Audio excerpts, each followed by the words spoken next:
Okay, we're We're live. ready? Yes, we're Oh, live. excellent. Hey, it's Mel Robbins with Coffee Talk. This is my weekday broadcast to give you the inspiration and just the push that you need of positivity to get through your day and to make your life a little bit better. Today, we're in Vegas. We're racing to the airport. Just got off the stage with Sport Clip, and we have a question from Kelly. If you want to ask a question, just leave it in the comments on social media using the hashtag AskMel. That's me. And tag us, and you could see your question answered on an upcoming Coffee Talk. So Kelly writes, I don't know what to do. I have a hard-working, caring husband most days, but now he's dealing with a ton of work stress. How many of you can relate to that? That your partner, your spouse, your roommate, totally stressed out based on things that have nothing to do with you.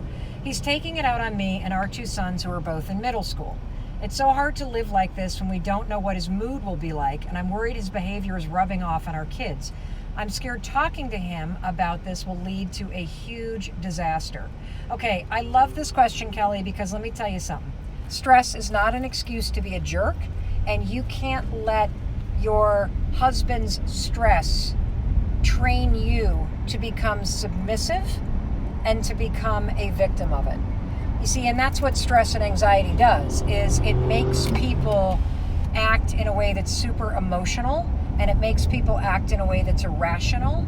And a lot of people, I used to do this, and my daughter who has anxiety does this. She allows her stress and anxiety that has nothing to do with me become a justification for treating people around you like garbage. And here's the thing that's going to be difficult.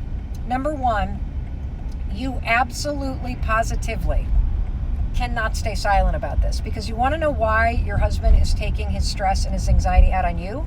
Because he can, and because you're safe, and because there will be no consequences.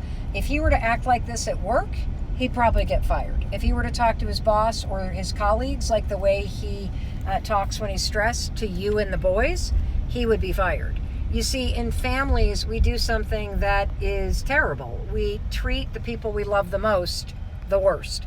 And you need help? No, I'm okay. Sorry. Oh, okay. We treat people we treat the people that we love the worst because we know that they love us, and we feel safe in being a jerk. And so the only way this is going to change is if you tell him that it has to change. That if you tell him it's unacceptable that he bring this home with him and take it out on you. And so what I would do is I would sit down with him and I would say, I'm worried about you. Number one, I'm worried about you. You're very stressed. You're not acting like yourself. And I don't know if you realize this, but you are taking it out on me and the boys, and it's scaring me. When you come from a place of how it's impacting you, notice you didn't accuse him. You said, I'm worried. You said, it's scaring me. That takes the pressure off of him, and you're just sharing the impact it's having on you. The second thing that I would do is I would work with him to figure out a way to address this. So you could ask him, do you want help dealing with the stress? I get that I can't change what's going on at work, but I can certainly support you in changing your response to it. Here's a couple things that were helpful to me in moments when I've been stressed out. Number one, exercise is critical. Super, super critical when you're stressed like this. Is it still like coming in and out?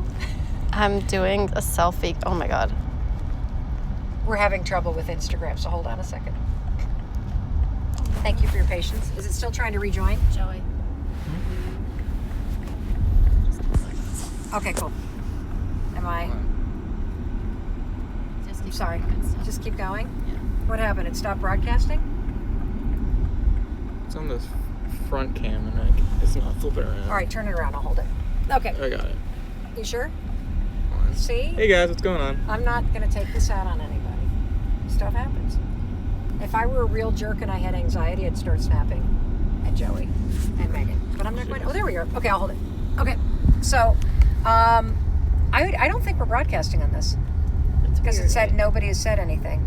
Yeah, it's weird. We're going to keep going now. Okay. I'll hold it. Okay. I'll hold it. All right, so where was I? Oh, number one, you express how it's impacting you. Because people that are stressed out, when you tell them that they're wrong, they get more stressed out. So that's a little trick. Number 2, ask the person who's stressed or feeling anxious if they want help dealing with it. And some things that really helped me is, as I know you're too stressed to exercise, but exercising, even going for a walk in the morning. Is that filming me or the phone? Okay. The going for a walk in the morning, making sure you eat better, health, like all those self-care things, they actually work. So you need to come up with a plan for that. And the second thing that actually really helped me, you ready? I would take a minute in my car before I pulled in the driveway. So I would literally take a minute, I'd pull over to the side of the road, and I would sit for a minute and center myself before I walked into the house. I can't tell you what a difference that made. Because a lot of us, we leave work, we're stressed about work, we commute home, we're on the phone, we're on our email, hopefully not while you're driving. Don't do that while you're driving, but you might be on the phone while you're driving. And so you take that right with you from work all the way right up to your front door, and then you walk in with this massive amount of stressful, anxious energy. You got to interrupt that, you got to stop that, and you've got to force yourself to take a moment and transition. And getting present before you walk in the door of your house is a really effective thing to do when you're stressed. And so I would demand that he do those 2 things. And then the final thing is, my kids say something to me that is a really effective prompt. When I use a certain kind of stressed out or anxious tone of voice, or I, oh, you know what, I think, did we ever hit record on this? Or is this just the camera? It's not going, is it? I don't think we ever hit record. We're on Instagram. Oh, gotcha. I think that's the problem. Oh, no, we're going. It's really Okay. weird. It's really weird. If you hit go live, it should be good. It should be just one. Okay, little it's thing. going. See, we're having a little Yeah, tech it should be breakdown. fine. Who cares? What was I just saying?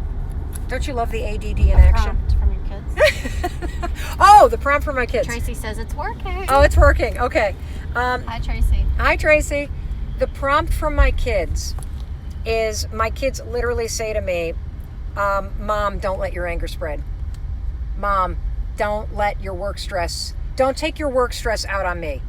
And it's pretty effective when your kids cross-check you like that verbally, when they are empowered to call you out. Because one of the cool things about teaching your kids to tell you, don't take your stress out on me, is it teaches your kids something really important in life. You don't have to tolerate the way people treat you, even your parents. That you can actually tell people to treat you with respect, even people that are in positions of authority.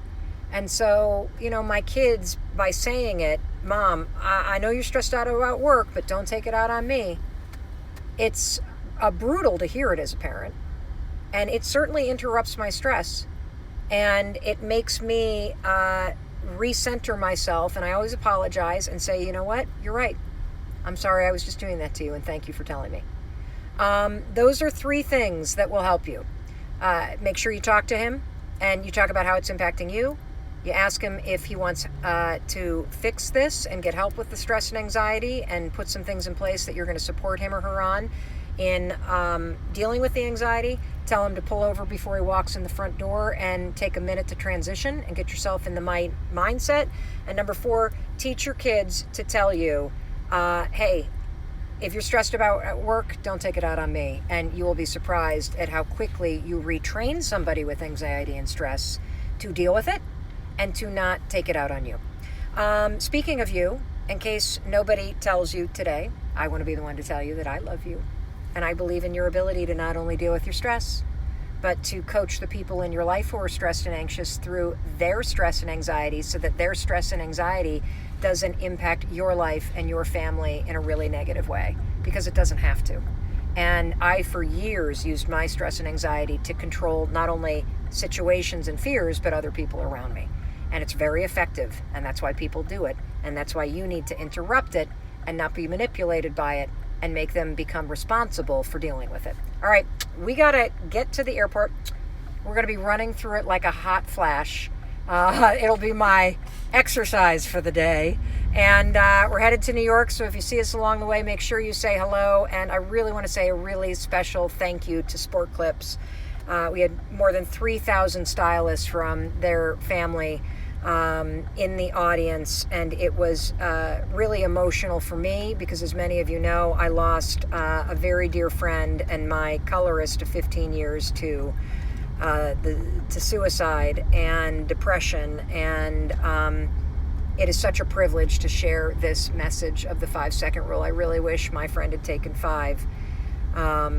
I really wish I could reach more people, and that's why I work as hard as I do, because I want you to know you do not have to live in a space where you're letting all of that negativity and pain in, that you can change your mind when you get the support and the help that you need. So that's it. Bye, everybody. Thanks for being patient with the tech issues. Boom.